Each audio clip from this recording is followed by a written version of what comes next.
Hey guys, welcome back to Brake Stand Garage, where today we're going to be working on the Corvette. If you guys don't know, it's LS Turbo Swap Corvette, the C4, it's an 89. And if you haven't seen my recent uploads, I had some issues with the clutch master cylinder. It's kind of weeping on the inside a little bit. You can just see a little bit of fluid coming out. No dripping or anything, but it's wet around where the shaft goes in. And also, I don't remember where I got this. So this master cylinder is different than the one that I just actually picked up for it. So I'm gonna take this one out, compare it to that one, make sure it's gonna fit. But I do have a pretty good feeling that it will. The issue is that that little weeping would actually leave me stranded, not because it would run out of fluid, but because I believe when I pulled out on the clutch, when I let out really fast, especially you know, if I'm getting onto the highway and have a quick shift, a little bit of air sucks in. It somehow traps a little bit of air in there.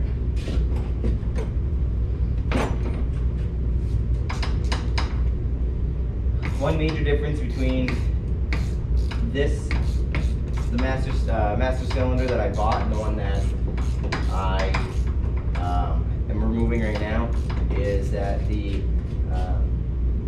line comes out of the top on this one, and on the other one the line comes out in the front on the bottom. So it's a little strange, but we'll get it out and compare.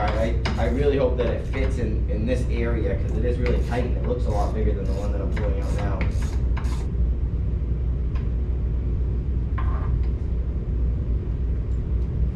There they are. Now I need to get in there and undo everything from under the car. That'll be easy. Nope.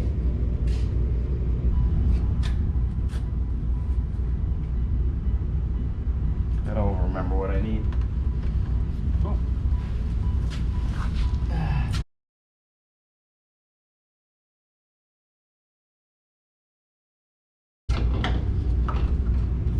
All right, there it is. That is, I don't know, looks smaller than the new one.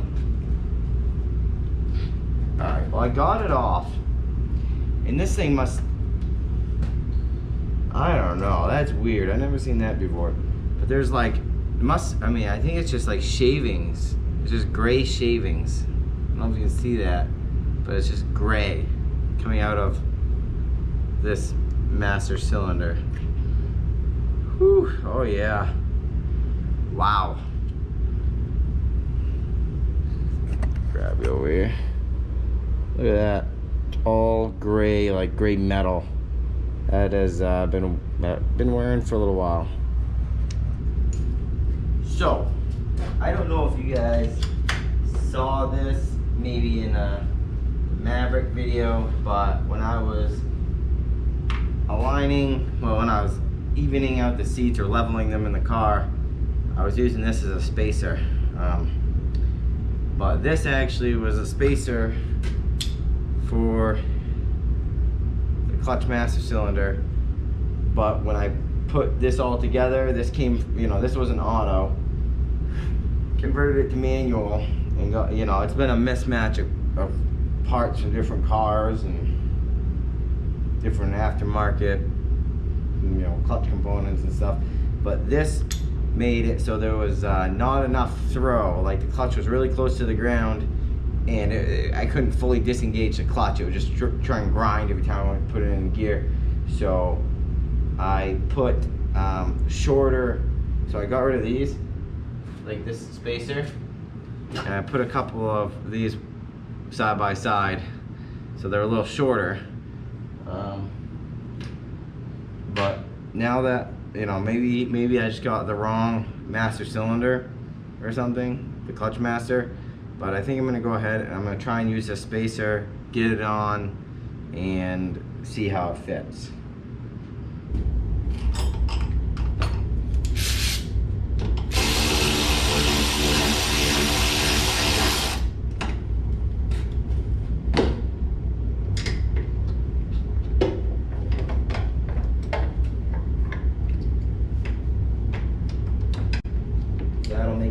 this out a lot easier if I have to take out the spacer.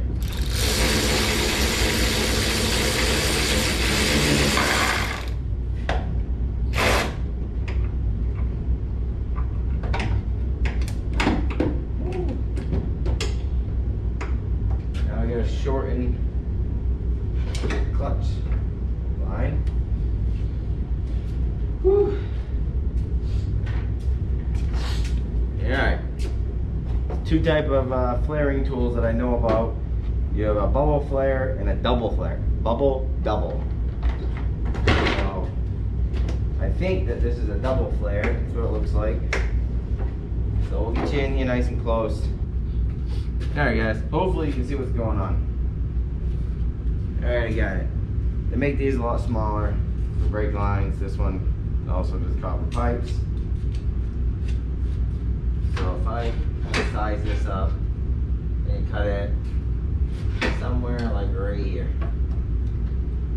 general vicinity. So what you want to do, get it on and you just turn it a little bit, crank it a little bit, a little tighter, just keep spinning it until it's easy to spin, a little tighter, and she'll fall off and get brake fluid everywhere.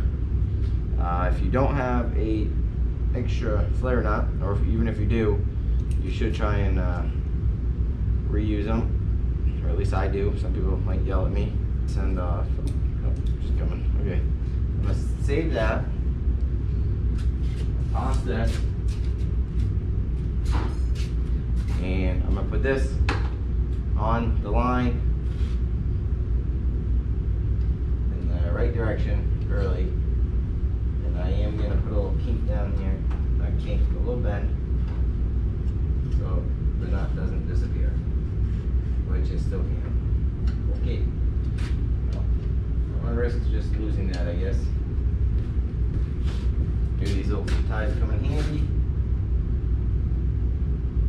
I'll put it on the line, tighten it, so I don't lose it down and have to try and fish it back up to the bottom. There it is. Pull out a handy dandy flare tool and try not to lose anything.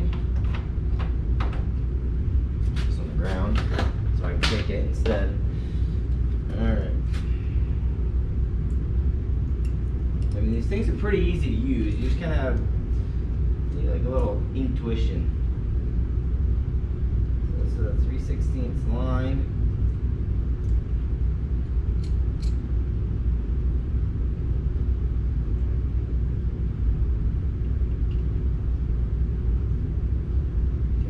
Started. I like to tighten in the end that's closest to the line first. So I'll tighten this one, tighten the second one.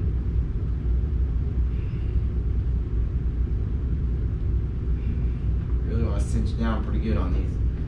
If you don't, just gonna push that hose right out the bottom, chowder the end that you're trying to finish. This little barb is going to go down in the line, and then this point is going to go down in the little center drilled spot.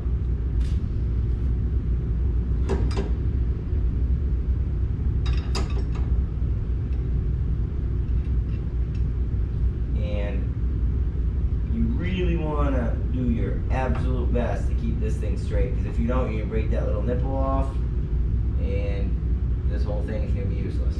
You have to buy a new tool and start again. So just do your best, make sure everything's lined up, looking good, and start wrenching down on it.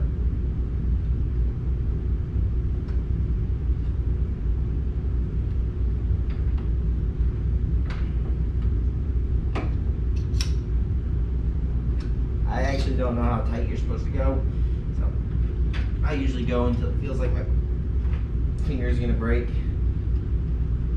Back off. Looks pretty good. What do I know? I don't really know. And then you take that little fitting out you send it back down to set the center, get the center to kind of squish and mold to what you want. And I don't know how that's supposed to be, but I just tighten it back off, tighten it again, pretty tight, not too tight, and we'll check it out.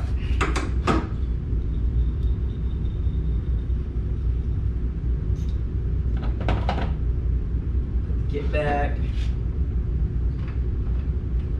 tool off, and now you guys can rate my double flare. Now, all right, check it out. It's pretty good. I think that's a pretty good flare. I'm trying to screw it into that. I forgot to take the cap out of the. Oh my god, it's the wrong fitting. Oh, I should have checked that before. Shoot.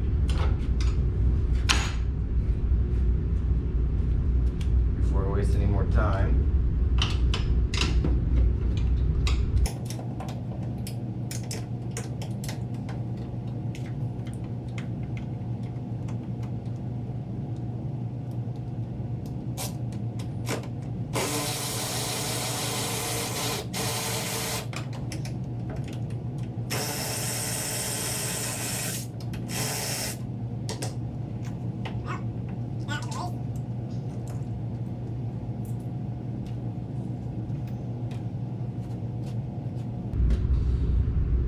Now that I'm looking at it,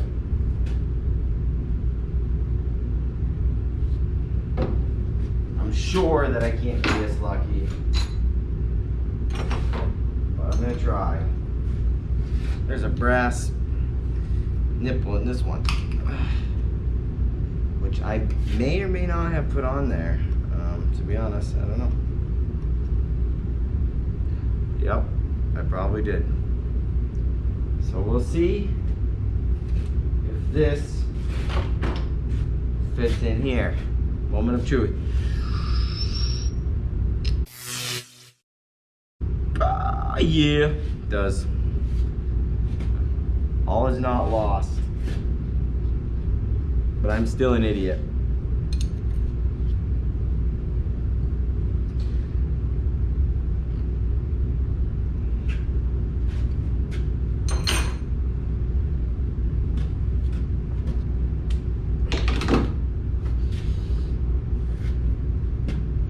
All right, now I gotta go under the car, well, under the dash again.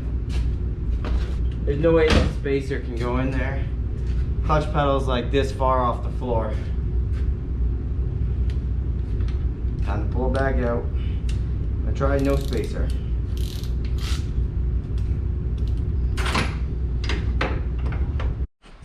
All right, oh, I just struggled with this and got my clutch pedal out. So basically what I found, I am pretty sure that my clutch pedal is bent. I think that right here,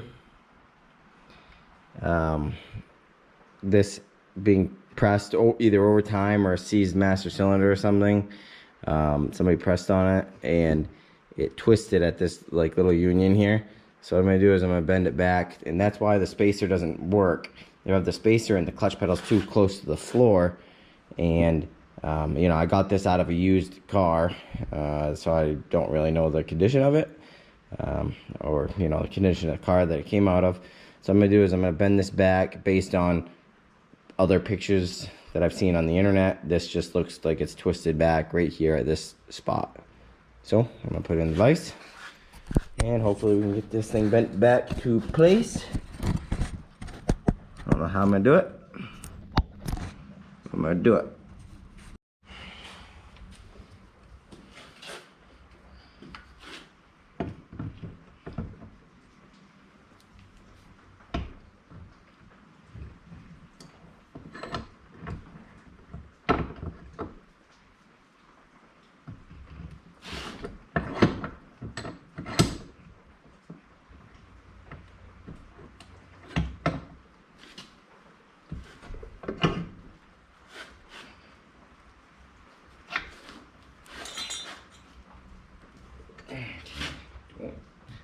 no idea how good this is gonna work.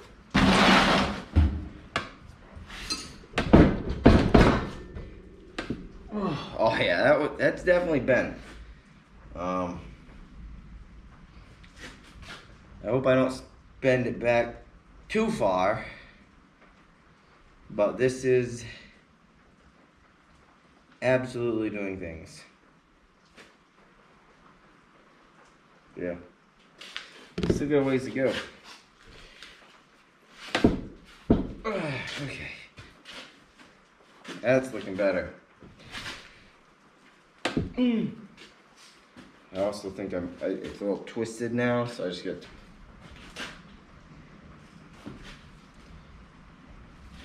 I think it's twisted.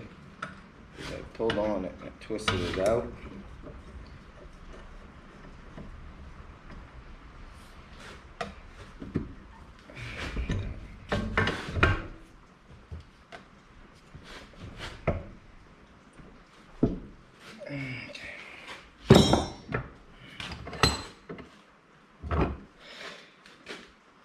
I still don't know if that's perfect or not. Alright guys, so the clutch master cylinder swap is finally done. This is definitely the right clutch master cylinder, but the issue that I had was that the spacer, when I put it in, left my clutch pedal pretty much on the floor, and then when I took it out, it would be so high that it would over travel the clutch master cylinder, which is why I had those those large metal nuts as spacers, was because they were kind of like a happy medium between no spacer and spacer.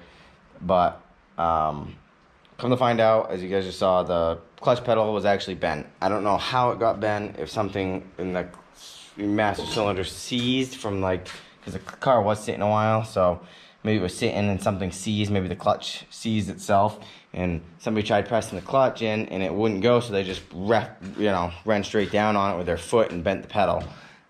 That's my theory on what happened, because those are really hard to bend. It took quite a bit of force to bend back, but on the next video I'm gonna swap out TR6 plugs in the Corvette. Those BR7 EFs, just, they don't cut it. I don't know what's going on. I'm running pretty lean and I'm still getting fouled spark plugs.